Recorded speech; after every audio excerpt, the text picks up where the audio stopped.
All right, lastly, from 3.3, all right, this is going to be a very vital point of 3.3. In general, in chapter 3, there's two key things that I want you to take out of this chapter. All right, and one is, all right, when I say the word slope, all right, you should immediately think, well, I know what that is. That's rise over run. Right? And a natural progression from that is, well, I know how to find the rise over run. All right, from a graph, I can do it, or from 2 points, I can use my slope formula. Right, y2 minus y1 over x2 minus x1. So that's my idea of slope. So that's one thing that you should take out of this chapter. And the second thing, right, I have written up here already, but this is the slope intercept form of a line.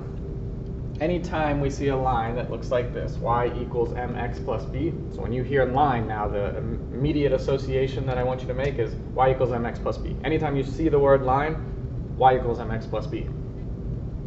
Okay?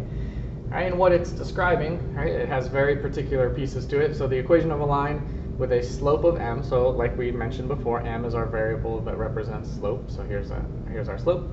Right, and a y-intercept of 0b. Notice I'm going to put it in this ordered pair format, 0b. Right, we talked about y-intercepts and how they always have an x-coordinate of 0. Right, so the y-coordinate will always be here, and we'll call that b. Right, and notice it's in my equation as well. Right, so if I have an equation that is set up this way, solved for y is all by itself.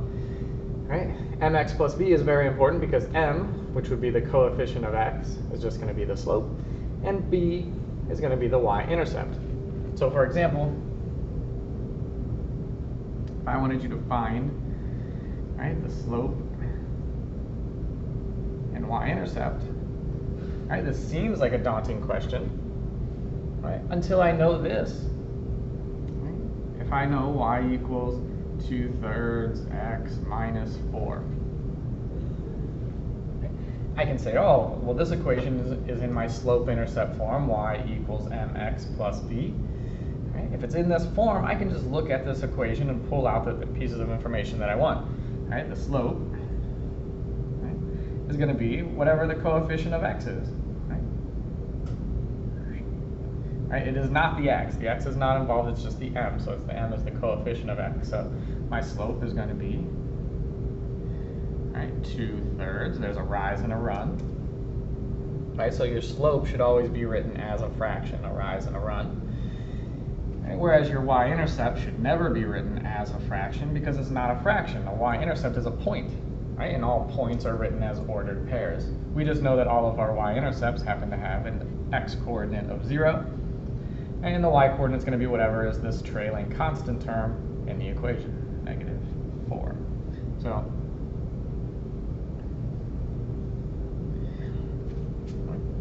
if the equation looks like this, we can find a slope and a y-intercept. Right? Not all equations of lines look like this, but when they do, we're pretty happy about it. Right? We don't have to work too hard. The information's right there for us to grab. All right, well, let's take a look at an example of where it is not so obvious what our slope and y-intercept are.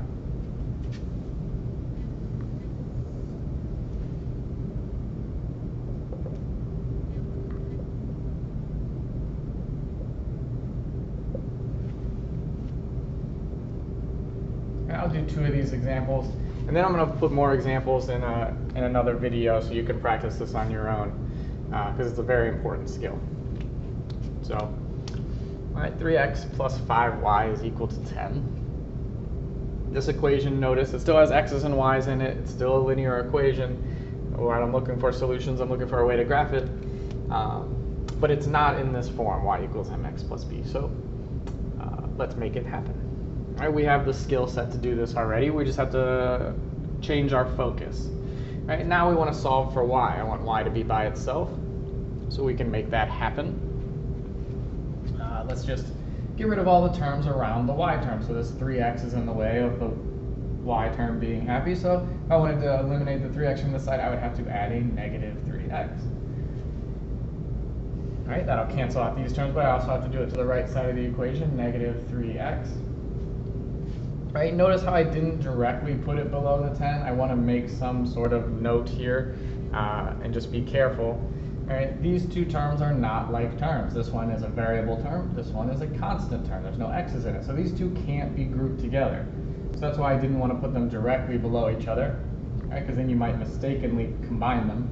We have 5y. Right? These two can't be combined, so I'm just left with an x term. I always like to put my x term first, right? So it matches up with slope-intercept form. So I'm going to write negative 3x first, and then followed by a positive 10.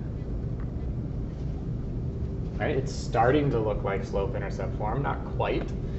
Right? We have one last step to do, and just treat it like any other equation. Doesn't matter what's over here. If I want to solve for y, right, we can now change colors, right, and divide by 5, exactly what the coefficient is. Right, I have to divide the whole right side by 5, or you can think of it as dividing each individual piece by 5.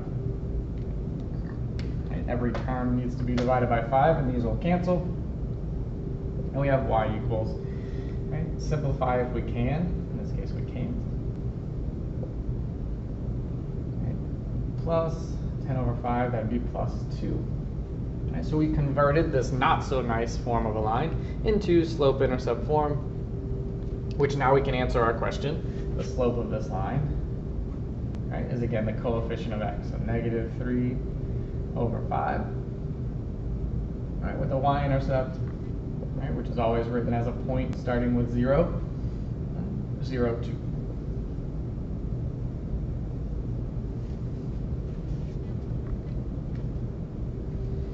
Let's do this one more time.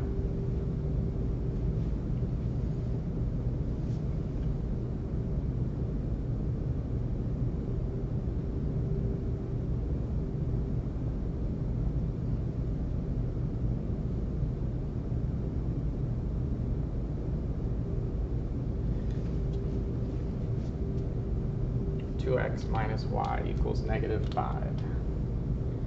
And I want to find, again, the slope and the y-intercept, same game.